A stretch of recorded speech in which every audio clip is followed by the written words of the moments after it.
सर्व प्राणी मित्रांना नमस्कार। हे हौद चाललाय प्राण्यांसाठी आणि 7 बाय जवळजवळ 22 आणि आमचे कारागीर दादू कानाडे मेघरीचे यांनी आपल्याला एकदम कमी दरात आणि एकदम भव्य दिव्य असा हा हौद खास ह्या डोंगर परिसरातील सर्व प्राणी पक्षी बाकी मोठाले काय असतील बिबटे हरण हा परिसर आहे एकदम खूप सुंदर आहे आणि पर्यटनांसाठी तर एकदम अतिउत्तम। आणि ह्या जागेत करपेंनी मेघरीचे करपे यांनी ह्या हौदासाठी जागा देऊन पाहणी करून पाणी वगैरे आत्ताच कारागिरांनी मारलं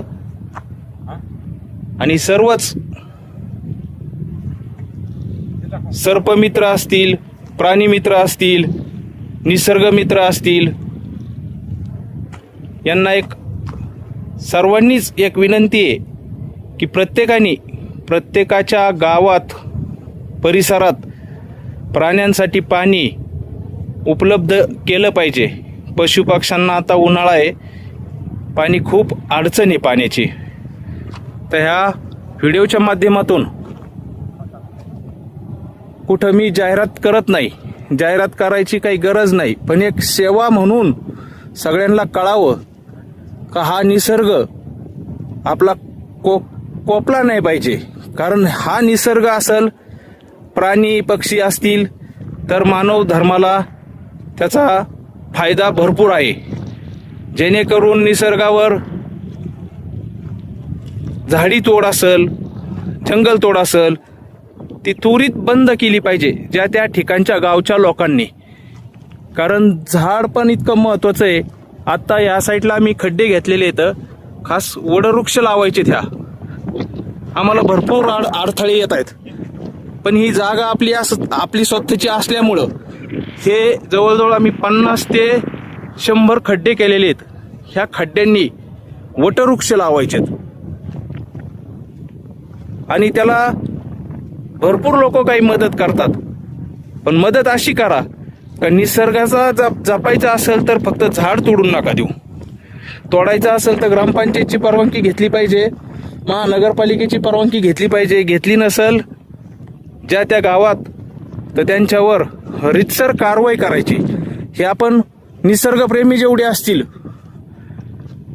सर्पमित्र असतील, प्राणीमित्र असतील, सेवक असतील, समाजात जे चांगलं काम करणारे असतील त्यांनी या छोट्या मोठ्या गोष्टीकडे आपणच लक्ष द्यायचं आणि सर्व आपल्या महाराष्ट्रभर भारतभर ही आपण सगळ्यांनी सेवा करायची। एकटा माणूस काहीच करू शकत नाही, कारण त्याला एकटा माणूस एकच करू शकतो, व्हिडिओ काढू शकतो, मीडियाला टाकू शकतो, मीडियाद्वारे सर्वांना कळवू शकतो। याच्या पलीकडे एकटा माणूस काय करू शकत नसतं, याला सगळ्यांचा हातभार पाहिजे।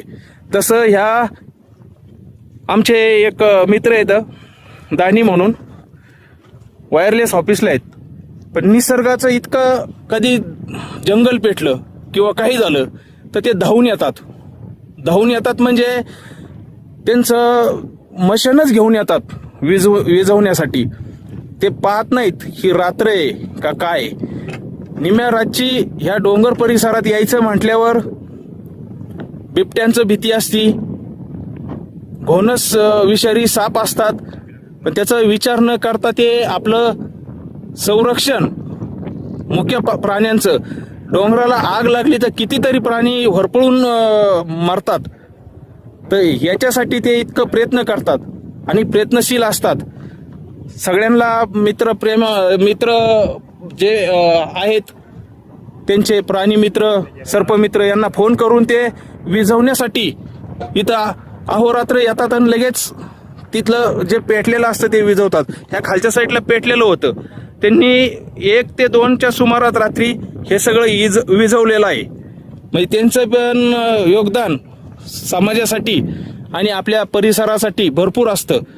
तसेच आपले शहापूरचे महाराज आहेत नव्याने, त्यांचं पण खूप त्यागी महाराज आहेत, त्यांचं पण ह्या भागात लक्ष असतं.